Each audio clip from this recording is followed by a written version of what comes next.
Hello, it is April 12th. Let's talk about wars and rumors of wars. I've got a headline right here from the UK Express. North Korea states that nuclear war is unavoidable and declares that its first target will be Japan. Actually, Tokyo. Well, if I were sitting in Tokyo right now, I might be a little nervous for reasons which will become clear here in just a moment. The fascinating thing about all this is that wars, and particularly global wars, often start from incidental infractions. The First World War, of course, the assassination of Archduke Ferdinand, and everybody thought, well, it's an assassination. We'll give him a state funeral. We'll all be over it, and we'll get back to normal.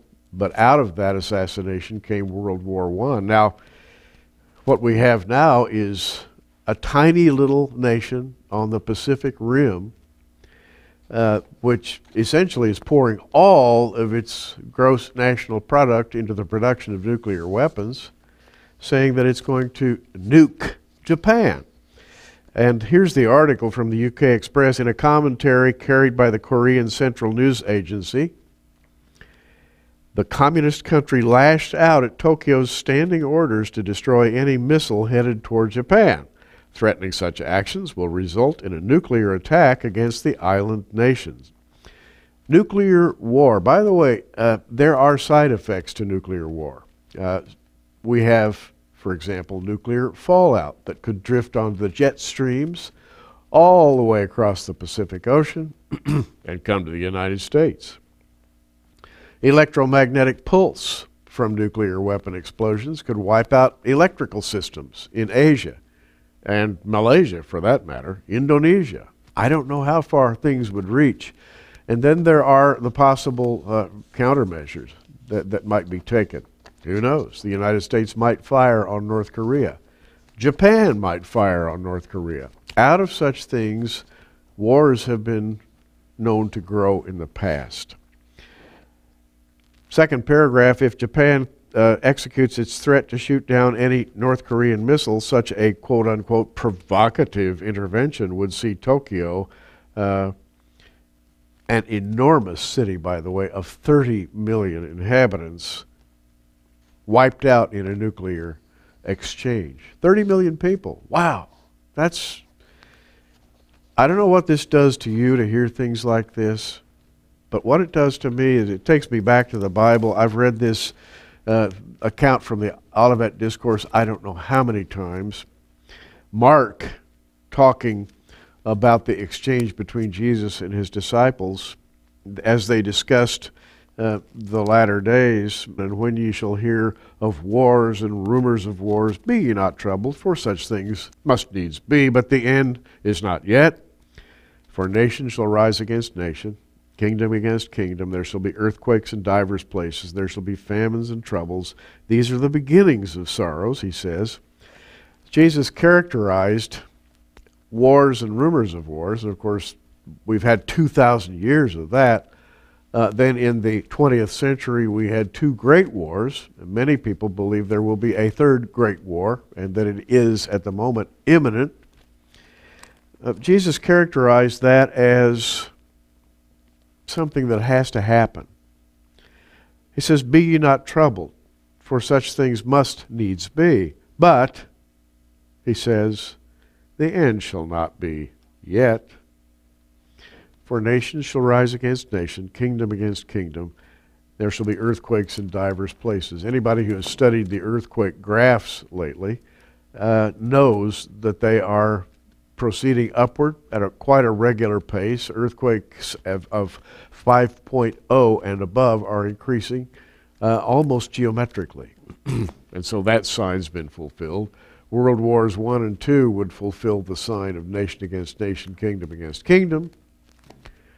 But then we ask ourselves, well, how much has to happen before Jesus' prophesied words actually come to pass?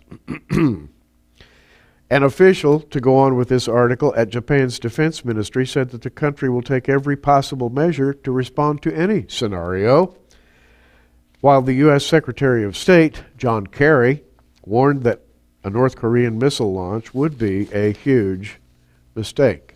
Looking at another article here from DEFCON file, Dateline April 12th, that's today, the United States has raised its nuclear alert status to DEFCON 3.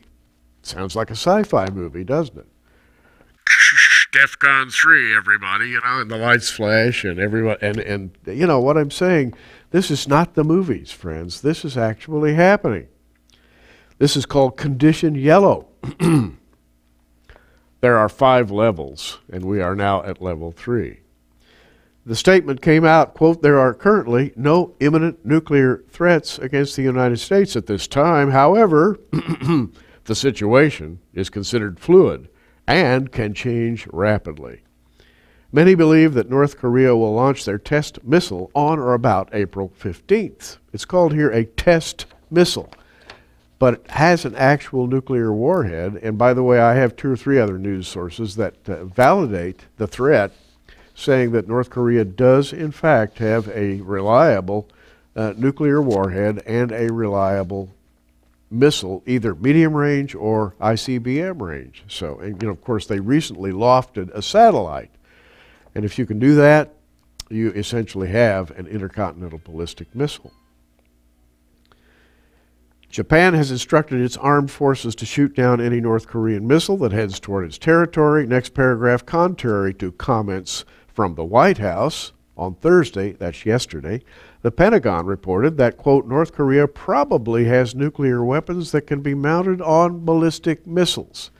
Now, if the Pentagon says that North Korea probably has nuclear weapons that can be mounted on ballistic missiles, you can bet your life that they do have that. They have nuclear weapons and they have ballistic missiles. This is a very significant admission by the United States and marks a dangerous change. A dangerous change to the North Korean situation. And I want to remind you of something that we talked about earlier in the week, and that is that Iran has lined up behind North Korea. Ali Khamenei of Iran is fully in concord with North Korea's threats. And the reason is this, because the 2 countries have a nuclear developmental pact in which the North Koreans have essentially guaranteed their technical expertise in the development of Iranian nuclear weapons. And so they have a pact in which they have concord, they have agreement, and we have now a Muslim country lining up with North Korea and saying, go for it. Whatever you do, we'll be behind you. That's the same Iran, by the way, that has been a stout backer of Hezbollah and Hamas, been a stout backer of the enemies of the nation Israel. And of course, when Jesus spoke to the disciples, he was taking an Israeli-centric position, if you will. When Jesus speaks, it is from the perspective of national Israel. And Jesus concludes his remarks to the disciples saying, but take heed to yourselves, for they shall deliver you up to councils, in the synagogues you shall be beaten, you shall be brought before rulers and kings for my sake, for a testimony against them, and the gospel must first be published among all nations. Well, you know, the interesting thing is that all of Jesus' words have been fulfilled up to now, including the fact that the gospel has gone to all nations and is regularly going to all nations in a very minor way. My words are going to all nations via the internet. There are literally hundreds of other voices that are presenting the words of Christ to the world. And you have the gospel being preached on shortwave. You have the gospel on national and international television. So yes, Jesus' words have been fulfilled. Nation has risen against nation, kingdom against kingdom. The gospel has been preached to the entire world. People have been martyred and are being martyred for the cause of Christ.